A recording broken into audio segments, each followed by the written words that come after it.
私は佐川一世と申します。たった指先ほどの小さな銃弾を放ったことによってさまざまな人たちを傷つけ、あるいは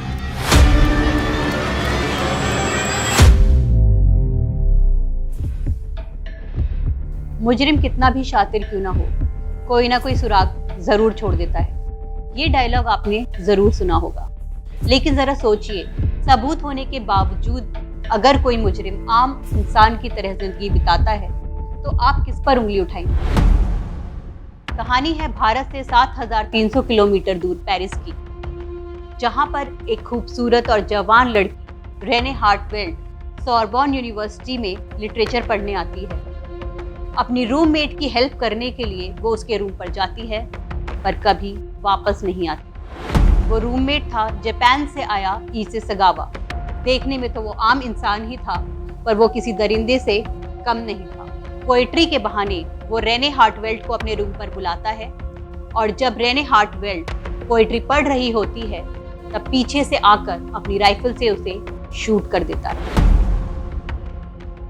Renee हार्टवेल्ड तभी कुर्सी से गिर जाती। ईसे सगावा भी राइफल के शौक से बेहोश हो जाता है, लेकिन कुछ ही देर में वापस होश में आता है और दरिंदगी की ऐसी सीमाएं पार करता है जो आम इंसान सोच भी नहीं सकता। मरी हुई रेने के कपड़े उतारता है, फिर उसके साथ सेक्स करता है और थोड़ी देर बाद अपने दांतों से उसे खाने की कोशिश करता है। वो अपने दांत से उसके शरीर को काट नहीं पाता तो वो बाजार जाता है, एक तेज धार चाकू लाता है, एक इलेक्ट्रिक मीट कटर लाता है, जिसकी मदद से उसके शरीर के टुकड़े कर कुछ पकाकर कुछ कच्चा उनको खा लेता है। शरीर के सड़ जाने के डर से ईसे सगावा शरीर के टुकड़ों को 2 बड़े बैग में रखता है और अपने रूम से निकल जाता है एक लेक की तरफ टैक्सी में उनको फेंकने के लिए। लेकिन किसी वजह से लोग उसे पकड़ लेते हैं और पुलिस के हवाले कर देते हैं। पकड़े जाने के बावजूद ईसे सगावा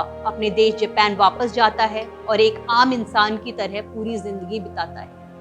24 नवंबर 2022 को 73 साल की उम्र में उसका निधन हो जाता है, बिल्कुल एक आम इंसान की तरह। ऐसा क्यों हुआ?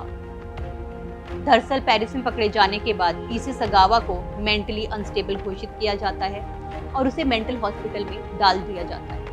पेरिस में ये केस अब तक इतनी लाइमलाइट खींच चुका था कि पेरिस गवर्नमेंट उसे जापान डिपोर्ट कर देती है। जापान में जाते ही फिर से उसे मेंटल हॉस्पिटल में डाल दिया जाता है, लेकिन 2 साल तक भी उसकी केस फाइल्स पेरिस से जापान नहीं आ पाती है। कोई केस फाइल ना होने के कारण जापानी सरकार उसे आज़ाद कर देती है, खुले सड़कों पर छोड़ देती है। हैरानी की बात तो ये है कि आज़ाद होने के बाद ईसे सगावा चुप नहीं बैठता। रेने हार्टवेल्ड की दर्दनाक कहानी पर वो एक किताब छापता है, अपनी एक्सपीरियंस शेयर करता है, टीवी पर इंटरव्यूज देता है और बड़े ही बेदर्द तरीके से इस वाक्य को बार बार लोगों को बताता रहता है। सगावा के मुताबिक वो बचपन से ही इंसानी मांस खाने के लिए उतावला था। उसका बचपन कोई दर्दनाक बचपन नहीं था, वो काफ़ी अमीर फैमिली से था और उसके माँ बाप भी उससे बहुत प्यार करते थे। लेकिन बचपन में वो बहुत बीमार रहता था, जिसकी वजह से उसकी हाइट भी इतनी नहीं बढ़ पाई जितने एक आम इंसान की बढ़ती है। इसकी वजह से वो काफ़ी कॉम्प्लेक्स में रहता था।